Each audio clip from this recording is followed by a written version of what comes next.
The leper scholar versus Jesus in Isaiah 53.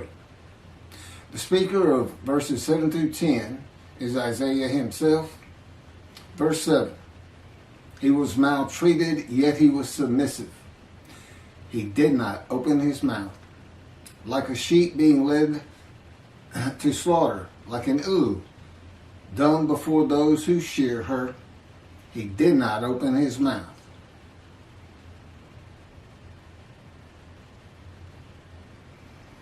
This isn't about sheep. This isn't about unblemished lambs. This is about not opening your mouth. That's just, I don't know, metaphor or symbolic of the sheep being led to slaughter. This verse can be identified in the book of Ezekiel. Again, the key to understanding Isaiah 53. God maltreats him, not man. Maltreatment is a part of being chastised and punished by the words and power of God to be made suitable for his purpose. With God, you are always submissive. It is necessary to break the will of a man that is going to be the servant of God, to temper and calm his soul and emotions. Ezekiel said he went in bitterness and the fury of his spirit in the hand of God. The chastisement, punishment, maltreatment, crushing, and bruising in God's fire of refinement is to remove this bitterness and furious nature of Ezekiel. It is to make a man meek and humble. Moses was called the most humble man on earth at the end of his life. God had him for 40 years. Ezekiel was sent to his house, and God bound him with the cords of his power so that he could not go out among the people. To the people, Ezekiel was silent as a lamb. He was cut off from society, cut off from the land of the living.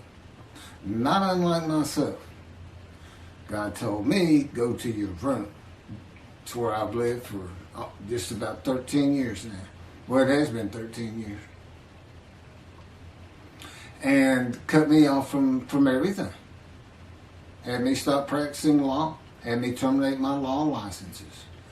At my age, and I had been in Hawaii for 2 years before the colon cancer hit me back in 2001. And didn't have a whole lot of friends to stay away from to begin with. And not going to work at my age, those are usually where you have your friends and people you do things with. So that was gone. And my children are all married and they're all living their lives. They really don't know what's going on with me because I hadn't said much. I did right in the beginning, but just big question marks on top of their heads, so to speak. And never really said much about God talking to me. After the initial year, I guess it was, a couple of times. As I said, my daughter's in Galveston, Texas. My son is in New Mexico. And my oldest daughter is in San Antonio. That's the best of my recollection right now. We don't talk very much. They know I'm not happy or don't believe in that. I guess that's what it is, Jesus. And they're here in America. They consider themselves Christians. I wouldn't say they were Bible thumpers by any stretch of the imagination, but just saying such a thing here in America will have you ostracized real quick. And I'm sure it's something the Jews are well familiar with, the Jewish people. And to indicate that I believe Judaism is the religion of the three Abrahamic religions: Judaism, Christianity, Islam. By and large, people don't like to hear it here in America. They just don't. That's just the way things are. And I don't see it changing in a Messianic era. And if you watch this video, you know I'm very adamant about that. The man who is described and becomes God's righteous servant will be cut off from the land of the living and be silent as the lamb to all that know him, while God prepares him to be suitable for his purpose that might prosper. Just as he did with Ezekiel. Ezekiel, of course, was being made suitable to be a prophet to the exiles. And he was actually a part of the last deportation, I understand, or at least he was part of the exile. Now, Jesus talked until his last breath.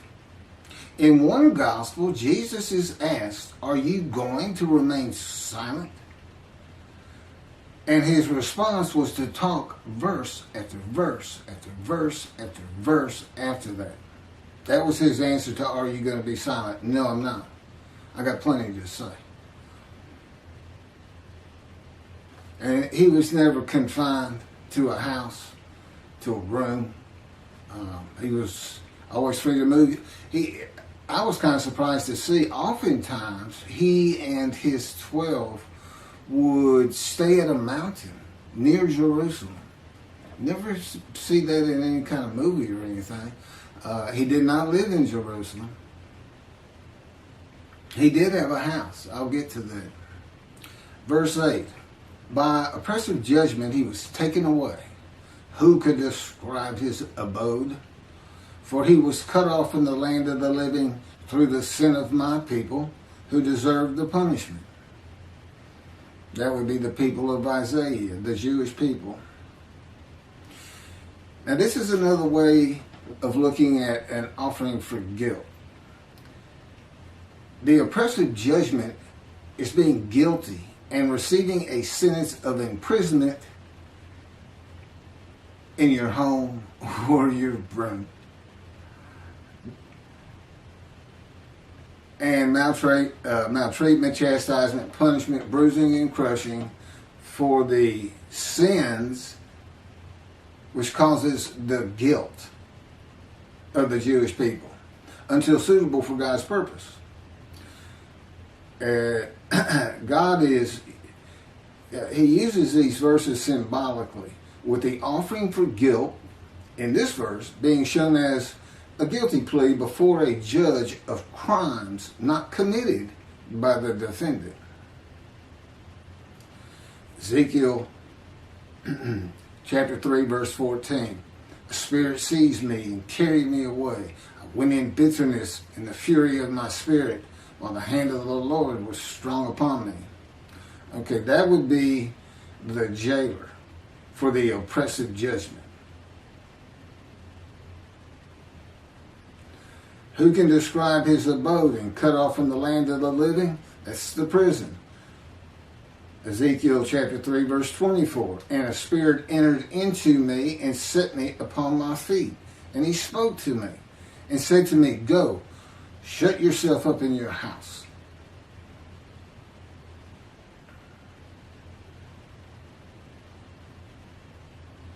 This is one of those situations. God is in his spirit. The Spirit enters into Ezekiel, and in another verse he says, "And I could hear God's words." The question becomes, who is it that says, "He spoke to me"? Well, it's a capital H, so that's God. Spirit entered into me and set me upon my feet, and God spoke to me and said to me, "Go, shut yourself up in your house." The chains that you would have in prison and put on by the jailer, I suppose. As for you, O mortal, cords have been placed upon you, and you have been bound with them, and you shall not go out among them. That's the people. And that's Ezekiel chapter 3, verse 25. The judgment against Jesus by Pilate was not guilty.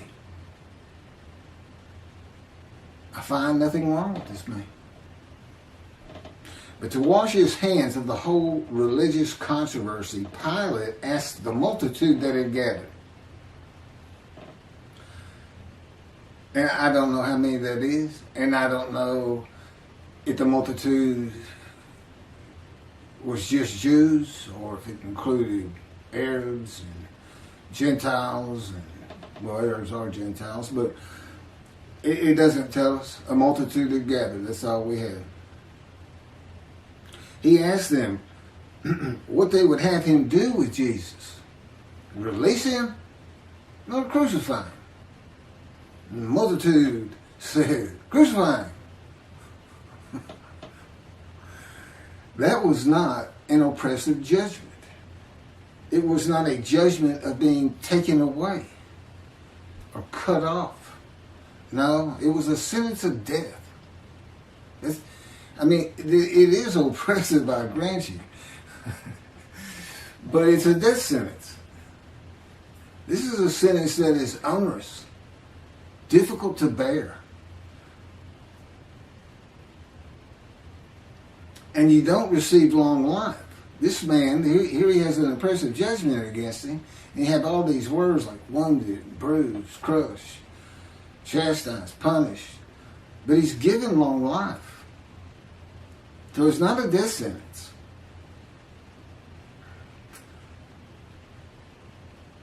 Who could describe his abode?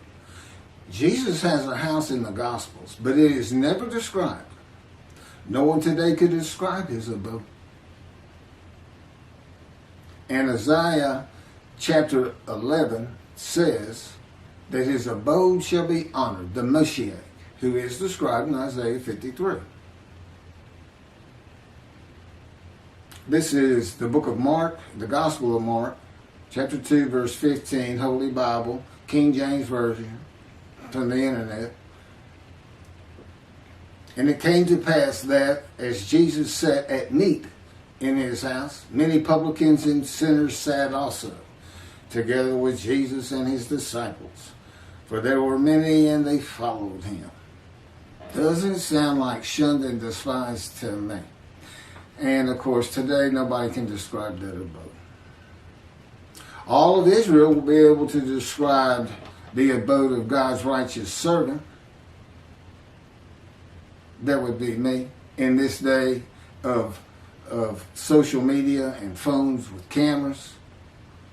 And it will be in Israel. It will be in Jerusalem. Now, what does it mean? It is to be honored. I don't know what that means, a fancy home, or just the fact that God's righteous servant lives there. For these past 13 years, I've basically been in a room in a condo with my parents. I pretty much stay in here all the time. I go down to the kitchen once a day, once or twice a day. But before that, when I was in Hawaii, we lived in I call it the little green shack. There wasn't anything to it at all.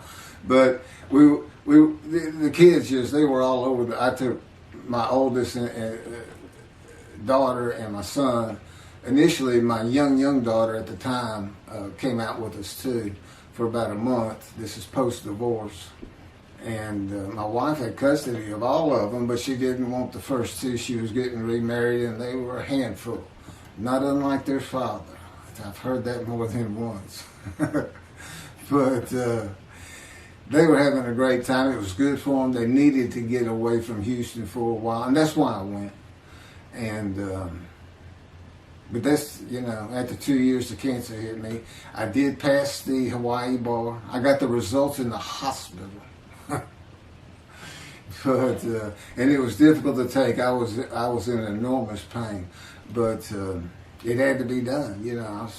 I had a family to take care of.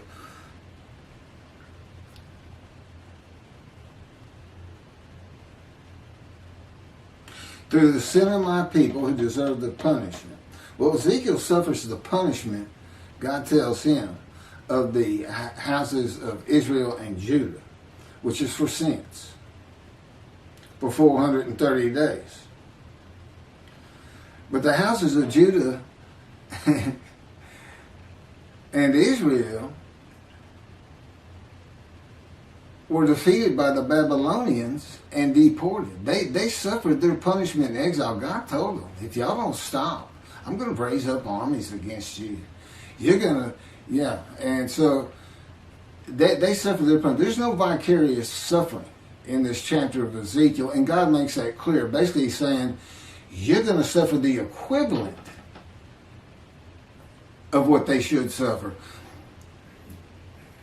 Exile, 430 days pinned to the ground with your hands tied behind your back in the power of God.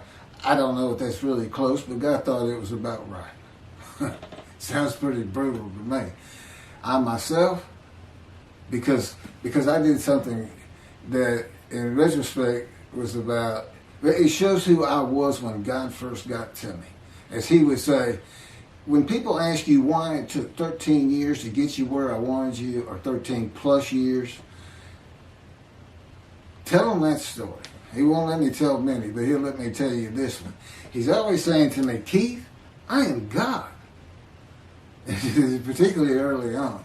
And sometimes a lot sterner than that. Well, anyway, he had driven me to almost madness. That's how I say it. And anger. And then I hear, Keith, I am God. And I responded, God, I am Keith. I never did that again. He slammed me to the ground in his power with such force, it just about knocked me unconscious. Kept me there pinned for 5 days. Now, he did take me on visions. As a matter of fact, had been going through the Holocaust, many visions of the Holocaust. And the thing about my visions, a great many of them, I'm literally in the vision. I'm part of it. And it's amazing what he can do in a vision with your emotions, your feelings, and your thoughts. But it was a rough 5 days. And but it went a long way in getting me to realize, you don't talk like that. He seems like a person. He seems like, your next door neighbor who's invisible that has come over and taken over your house. They're like guests that show up at your door, and they come in and they tie you up in a chair in the back room. We're going to take over now. We got everything. Don't worry about a thing. Everything's going to be great. or the unwanted relatives that show up and you can't get rid of them, and they're driving you crazy sometimes. But that's just the brutality of going through the fire of refinement. But at the end,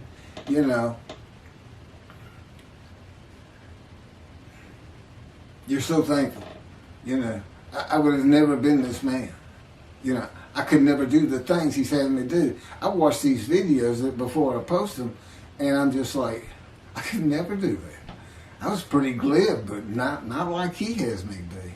And laughing and smiling, it's just like a different creature sitting there, and it's me. And it's almost dumbfounded. And I'll tell him, man, you were something else when you're operating me, the unit. Sometimes I call it.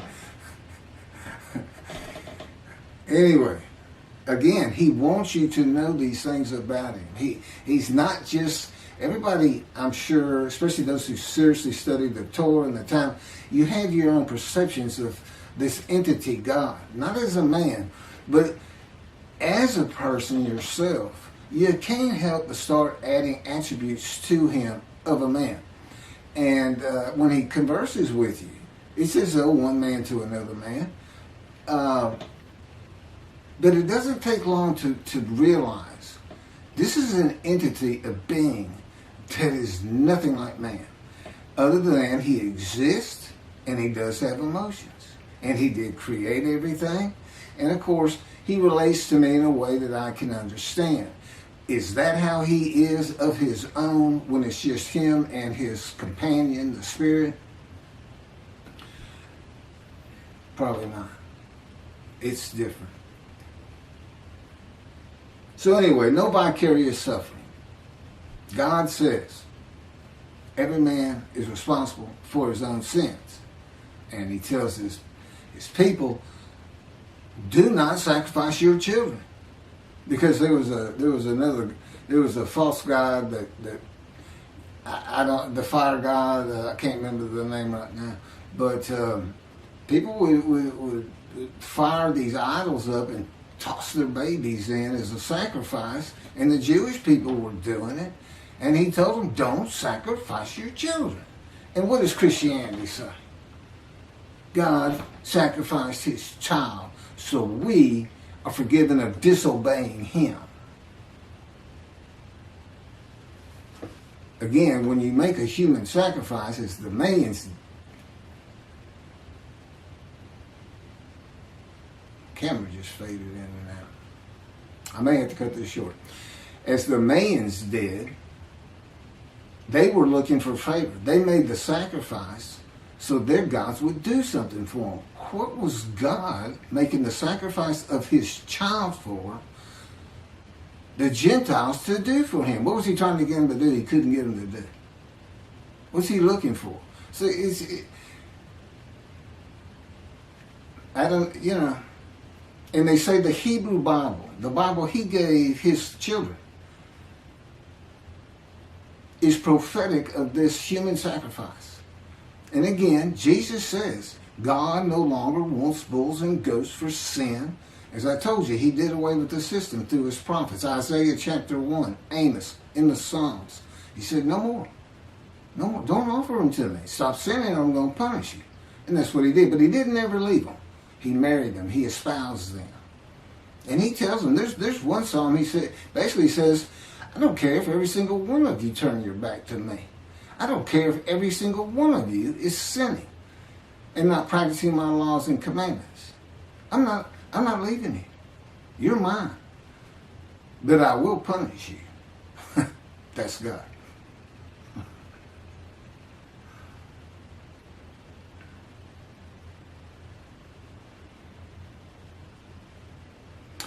Verse 9, and his grave was set among the wicked, and with the rich in his death. Now, Jesus was a poor man. He didn't have anything, although he did have a house. I don't have a house. And or car, or even a bicycle. God didn't have me get rid of my bicycle. I had walked for 13 years, like I'm in the Exodus. They camped out for almost 20 of those 40 years in front of a Don who never would let them pass through. That's what's, it's as though that's just part of the story that God knew he was going to write, that he was coming from a Don. Because, see, he's with Moses. Moses wasn't allowed to go through. That means God didn't go through. Because Moses was a host of the Lord's host. Spirit had entered him. God was in the Spirit. So God and the Spirit are in Moses. Doing what they did with me. Controlling everything. You're still yourself. It's not like some possession where, if you watch Supernatural, for instance, these demons will possess somebody and they push that person to the back, almost like they're not part of it anymore. That's not what this is. I'm a host, and they are guests, so to speak, and they're very kind of good guests. They take care of you. They make sure you feel like yourself. They do good things for you. Even though I have to go through this fire of refinement, which I'm told ends when I get to Neblat, Ben Gurion Airport in Jerusalem.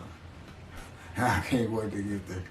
But and doing work like this, see, there's been long periods where I just, when writing was done, and it was just, it's just brutal when I don't have work to do for him. He said, I can always make you a little bit better. So, and again, you can read about some of this a little bit more graphic in the life of the righteous servant of God in Isaiah 53, which is my life. God had me type. He dictated it. He's my ghostwriter, which is, really, that's something else. It's just a life of getting hurt and banged up and suffering. I mean, that's what it's focused on, you know. So there's some interesting things in there. A lot of information, but really to get outside of Isaiah 53 and see other matters of the Bible that aren't ever discussed, or whether the knowledge is weak, like it is with Isaiah 53 today in this teaching of Israel being the righteous servant. There's a lot of other material, and there's a lot more on Jesus and his story and the Essenes and this and that. Probably about 7 chapters, and the rest of it is all Judaism, the Jewish people.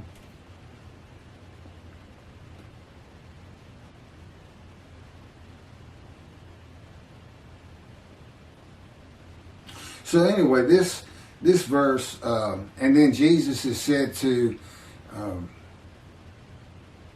after he was entombed, after the crucifixion, they took him, a rich man donated his grave.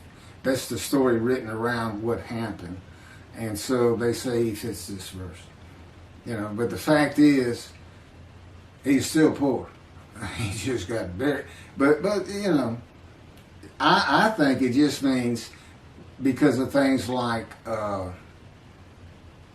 being raised to great heights, a home to be honored, you know, a really nice home, and this man receives as his portion the many, that would be the many he makes righteous, and as his spoil, that would be the multitude. And presumably, you know, if I'm leading those kind of people in these teachings, and that's where, you know, God says, I'm going to dismiss the rabbis and appoint David as a ruler amongst the flock. Well, this will be what I do, is the things that he would have me do, of course, as his servant, but also the matters of the book. This teaching of a different end times, the mysteries of heaven. There's nothing I don't know for the most part, or as far as what can be related to other human beings and understandable.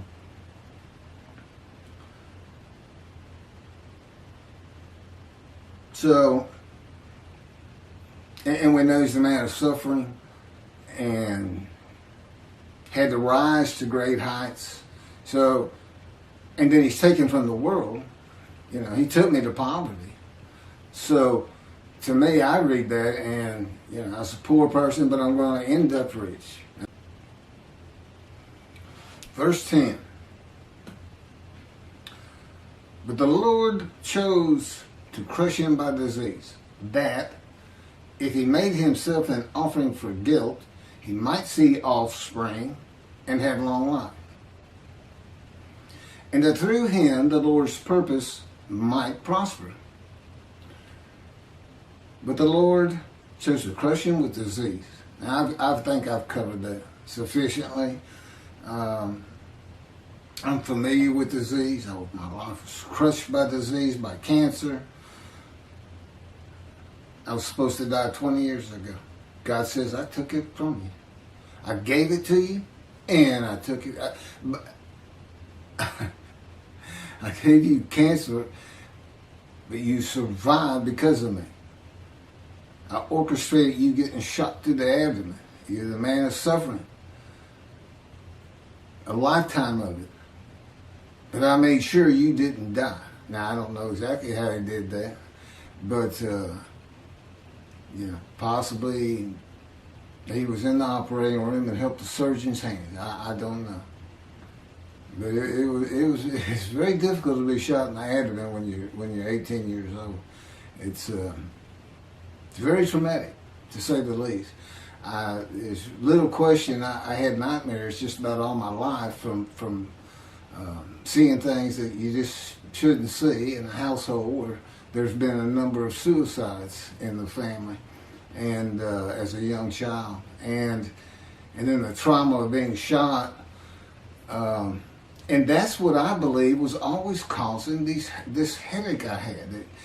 It was from biting down, it was inability to sleep good, nightmares, which is a byproduct of post-traumatic shock disorder. And that's what I thought my problem was. And I was destroying my jaw joint by all the biting down. And as I also just mentioned in the last video, God controls my dreams. So that stopped. But he also was causing that pain. He was causing me to do that because, again, I'm the man of suffering. He came to me in the womb to make sure I fit these verses. And that's the only proof I can offer you that I actually offered myself for guilt to him. Guilt that was just a test, which I'm about to get to one more time. I'll run through it because that's novel, that's new, but it all fits. That's the thing about all these teachings in Isaiah 53 in the day of the Lord and in my book. I mean, once he speaks to me, I mean, the first 6 or 7 chapters are just brief histories of accidents I went through and of my life and just kind of a chronology. I went to school, how that happened, always getting in trouble, leaving home, the works. And, failing 9th grade, barely getting into college. I had to go into summer school. The only reason I even went to college is because I got shot. It changed, and God says, well, I knew how it was going to change you. And it did. I finally realized that, you can't just fool around in this life. I need to do something with myself. And because I wasn't going to get out of high school. I had just failed too many classes. Mostly because I just didn't like it. Well, I wanted to be elsewhere. So I was always skipping school and this and that. And like I said, getting in fights and getting suspended and thrown out. And I got thrown out of one school. Again, another alteration with the principal. I mentioned when in the 2nd grade I had an altercation. And then I had another one in high school and they told me to cut my hair. and I did.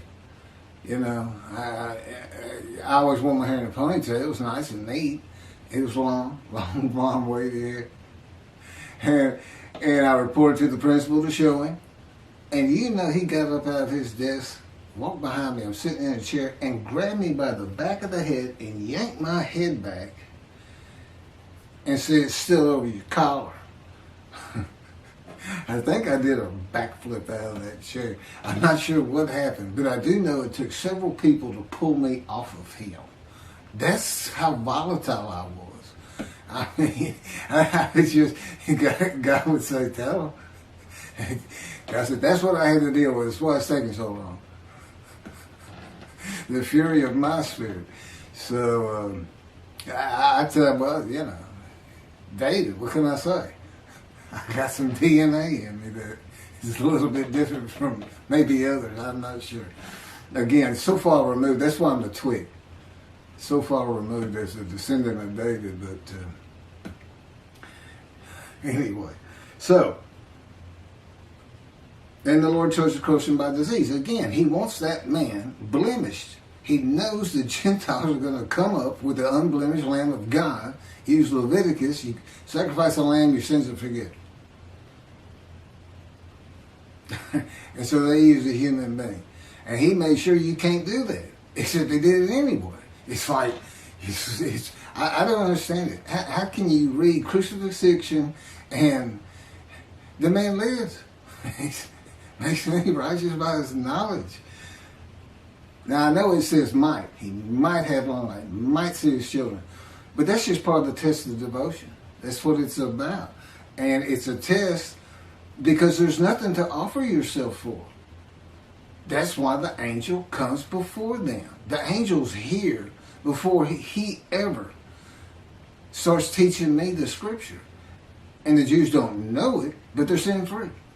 I have to announce it. My books announce it, by the way. It's another reason I'm probably having trouble getting it published. It's just too much for the publishers or whoever's reviewing the books. They make it to a review, and they say, well, it's really not our thing. That's what it comes out to me. It's not our thing. And I'm like, well, I know, but you need to know that your thing needs an adjustment. And you need your people that you're supposed to need to see this. But to know that, I don't worry about it though. Because again, this is God's day. It's his problem. I mean, I already know. He knows it's going to get done. So I don't have to worry about it. It's his day. It's his people. It's his temple. He's the one who wants to be back in Jerusalem. His people are back. Great. Great. I want to be part of it. But I'm not going to worry about it because I know you're going to do it. You got it. You can say might prosper all you want. I'm going to go with it's going to happen. Somehow, some way. And I also know that my long life is going to be real long because I can tell it's going to take a long time to get all this done.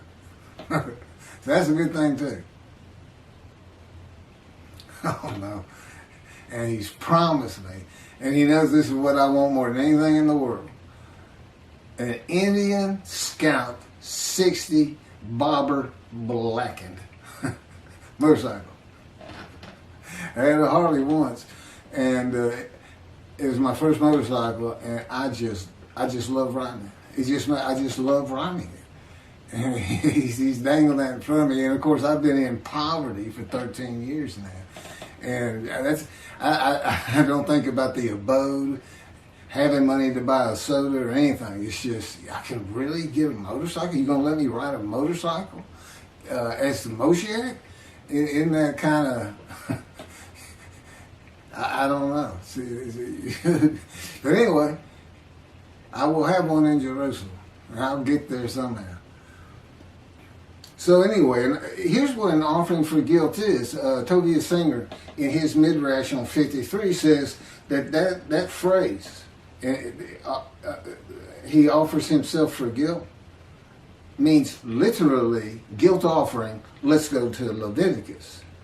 And he finds that the 6 million that God, he comes up with, God sacrificed the 6 million Jews murdered in the Holocaust. Now, none of it works. I'm not even going to try and get into it. He's a brilliant man. He's got knowledge from sea to sea. You know, he's like an encyclopedia on the Bible. But boy, the reasoning capabilities on that particular verse right here, verse 10, just left him, in my opinion. Because Israel's a man, they had to gather as one. See, it all started with the first covenant. All the Israelites gathered, and to a man, as the man Israel, they agreed to the covenant, saying, we will abide by all of your laws and commandments Moses gives us, which it turns out includes an oral tradition, if you will be our God, and we will be your people. When did they ever regather anywhere? Crushed with disease, or brought to grief with illness in the New Testament, and then have long life and make the many righteous. See, it just can't happen. It doesn't happen. And this verse is written because not only is the man blemished, because God knew what the Gentiles were going to do, he knew what Judaism was going to have. And a guilt offering in Leviticus is an unblemished ram. None of these people were unblemished, number one. Number two, who offered them? Did Hitler offer them? He didn't get long life and make the many righteous. Those people didn't get long life and make the many righteous. I don't know what he's thinking. I really don't. But I know he's a good man. And he practices Judaism to the T, I'm sure, as an Orthodox Jew. But, you know, really, and of course, as with all rabbis, he's dismissed. He's no longer in right standing with God, but he's got a long way to come back because he's going to have to straighten that out. He needs to get hold of these books, and I do want to relate to him. That's why I'm saying, well, that's why God's had me say to it, I want it. It doesn't matter to me either way. I just do what I'm told. I say what I'm told to say. I'm commanded to do it. You don't say no to God. And that's another thing about being crushed with cancer. God can come to you, like I said, he just sees Ezekiel. But you're not going to say no to him. If he says, I want you to be my righteous servant and dedicate your life to what I tell you to do. And that includes when you go to sleep and when you wake up. That includes what you eat. That includes when you eat. That includes when I have you exercise. I control everything. You no longer have self-will. You say yes. You go ahead, yeah. Okay. You know, it's an automatic. So that's what it was for.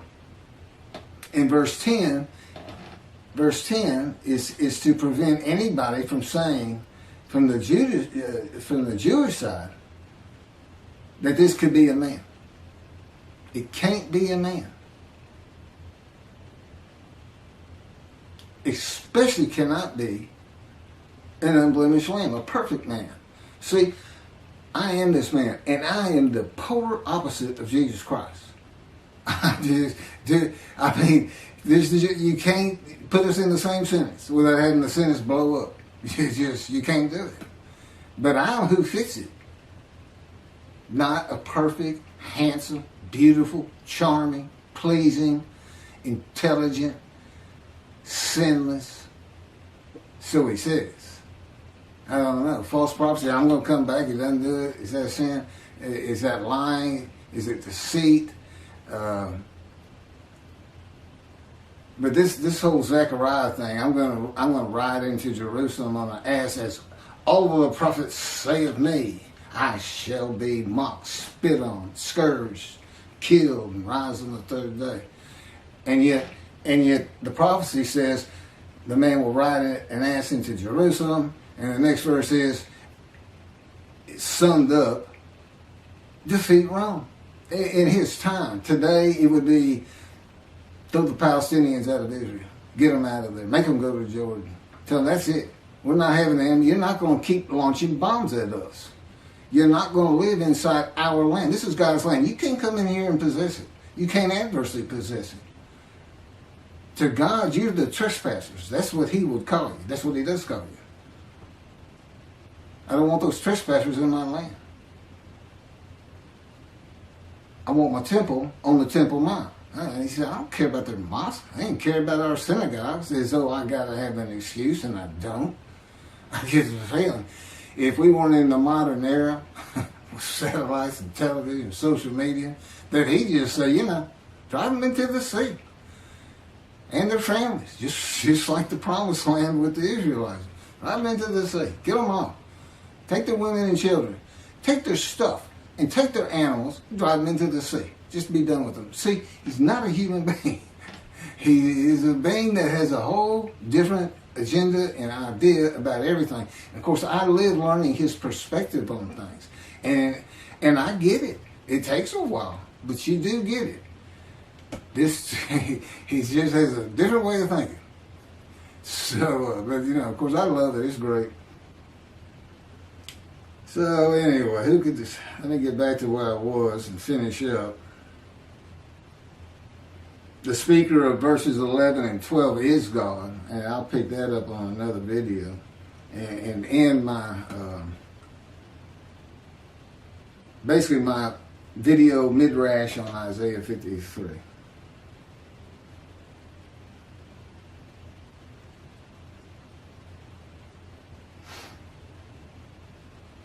I think I've covered just about everything.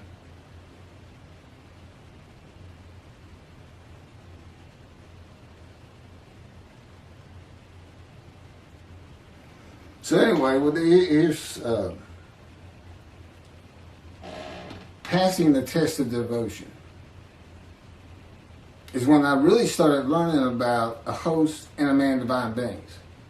I didn't understand he hadn't even taught it to me. I don't think I really got it until we were actually writing the book, putting chapters together and adding new material.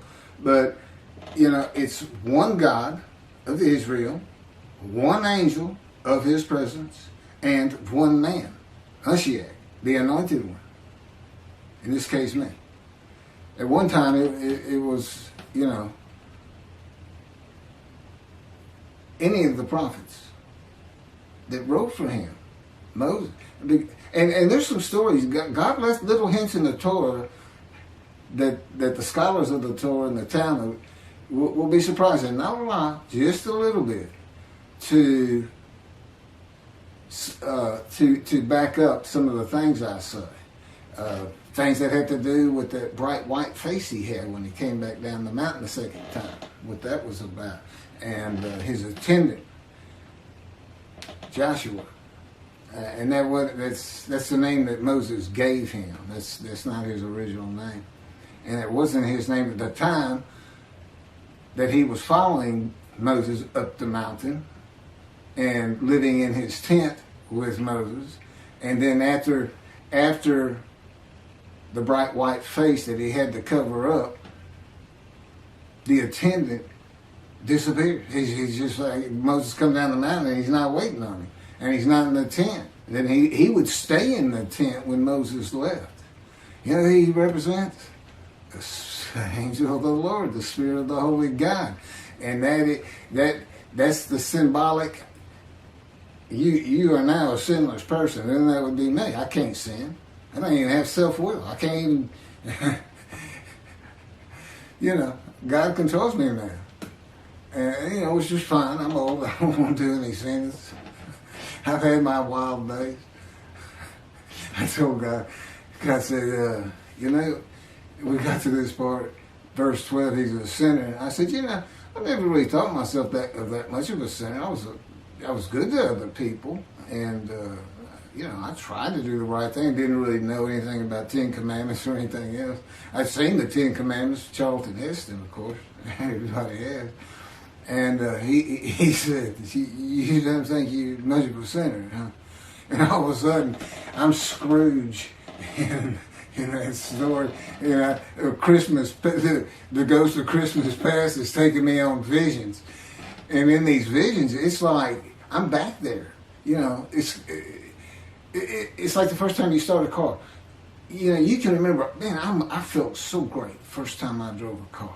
When you're young. But you can't really get that feeling back. He puts it back in me. I can literally feel as I did the moment I first started and drove a car. The excitement, the ambience that was around me at the time, everything. It's absolutely amazing. But I also found out it was quite the sinner. But I wasn't a habitual sinner of any particular type of sin. It just seemed like I hit just about all of them. And as a Christian says, if you've had murder in your heart, you're a murderer. Okay, well, I even caught that one because I'd get so angry sometimes. It was like, hold me back. This is it. Where's my guns? No, I never killed anybody. I don't even hunt. I've never hunted. I can't even kill animals. I don't even like stepping on a bug. And I never have. It's always been me. But again, he's been with me. There's little things about my personality that made me a better person without me knowing it, but without any particular extreme. I don't know who I'd have been if he hadn't come to me in my first year. I don't know. It's something that we've been working on more lately than any other time in the last 13 years. And I tell you, it doesn't really matter to me. To me, I'm just me. My disfigurement, that's just me. It doesn't bother me. It doesn't bother me that you say you did it. And I believe him. I said, you did.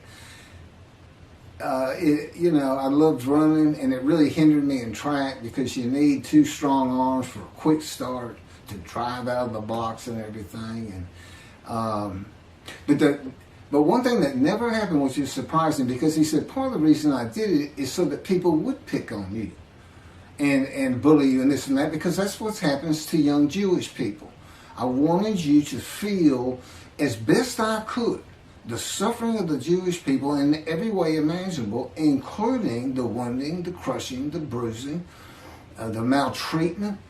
And but the fact is, nobody ever made fun of me about this arm.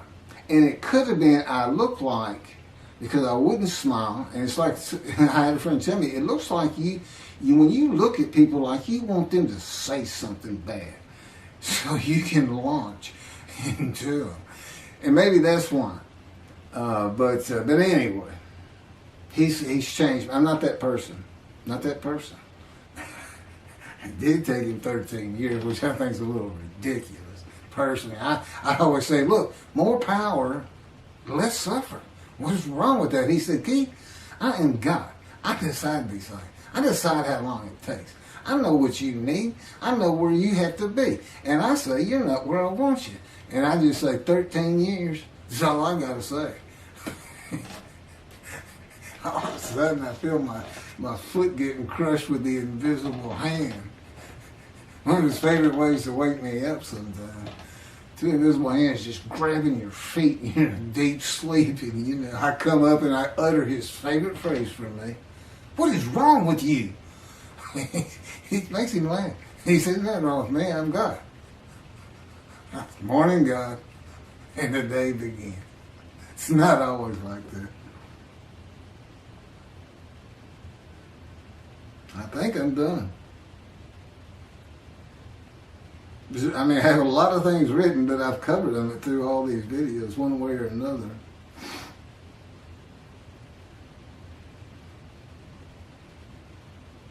Okay, this is the last of the verses by Isaiah. The third and last speaker is the Lord in verses 11 and 12, and I'll pick those up in the last video on this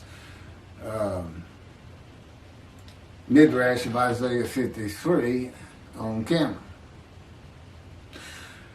I hope you take these serious. It's a serious business. We're talking about destruction to the land of Israel. That's what I think of.